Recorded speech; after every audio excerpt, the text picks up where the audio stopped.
Disclaimer before we start the video, guys.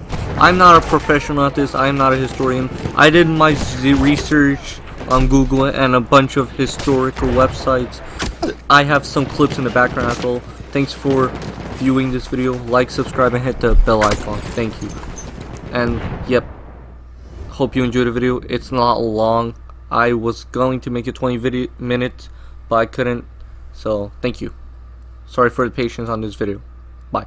Hello, welcome back to my YouTube channel. In today's video, we're going to be doing is Battlefield 1 historically accurate, and I'm going to have some positives, some negatives in this video. But you know, don't forget to like, subscribe, and hit the bell icon. And at the start, we're gonna be doing some background information. The year is 1914, and a Serbian soldier has assassinated Archduke Franz Ferdinand, and everyone was involved in the war except Switzerland. We all know this.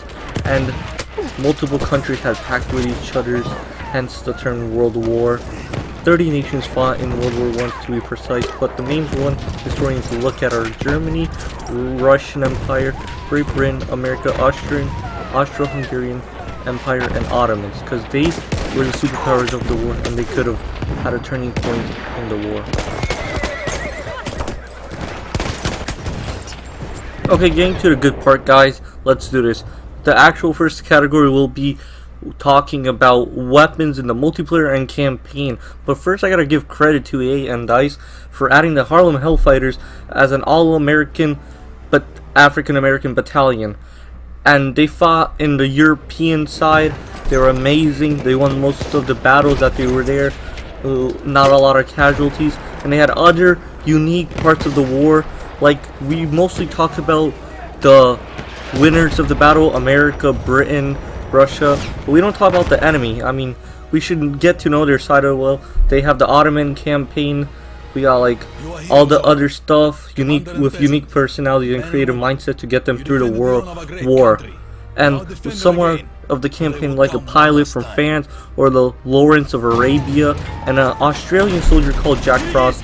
They're short, fun campaigns that track their life and history. But the weapons in the game are from varied nations, calibers, and varieties. There's a bunch of shotguns like the slug variants, trench, there's like snipers, yeah, opticals, suppressed. It's pretty cool. And then, you know, various semi-auto, automatic. Well, some problems I see that catch my eye, but they're not game breaking, is soldiers did not have liveries or skins on their guns. And like, I think you would be fined if you did, or court-martialed if you did, because it's like a big no-no in the military, I think. And I don't think people had, like, most guns did not switch like semi-auto to automatic in the game, like you could do that. And fun fact about one of the weapons, I always thought the Type 38 Arasaka sniper was Japanese and was in World War II, but I did some little research and it said the Russian Empire used them in World War I, and it was produced by the Japan, but Russia was in war with the Japanese before World War I, so they had some of their weapons. And some of the flaws I see is some weapons have optics and like telescopic, and one sniper is suppressed. I don't think they had attachments back then. I think it wasn't technologically superior at that time to have like optics on the gun and suppressed. I think they just, soldiers got what they had and they made the war effort out of that. So that's our first category. There's going to be gameplay in the background for you guys with all the different weapons and everything. Battlefield is known for its fun and developed vehicle mechanics and physics and playtime that they have interest on the players itself. Some vehicles and tanks are varied from nation to nation, plane, land, and naval warfare. So those were like, this war, World War I, was the first war to ever have all like major technology with stationary guns. Very, very bloody war. And starting off with the amazing tanks that they had, land ships and light tanks and assault trucks, armored vehicles, but some of them were from every nation. every version. The planes are very similar as well. They're like fighter, dog fighters, attack, and bombers. And the little detail that is cool sometimes is that they have their symbol on their plane, that they have their symbol, and you could identify which country's tank it is.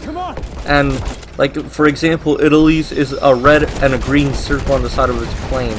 And they added the Red Baron skin, the Red Baron pistol. It was pretty cool.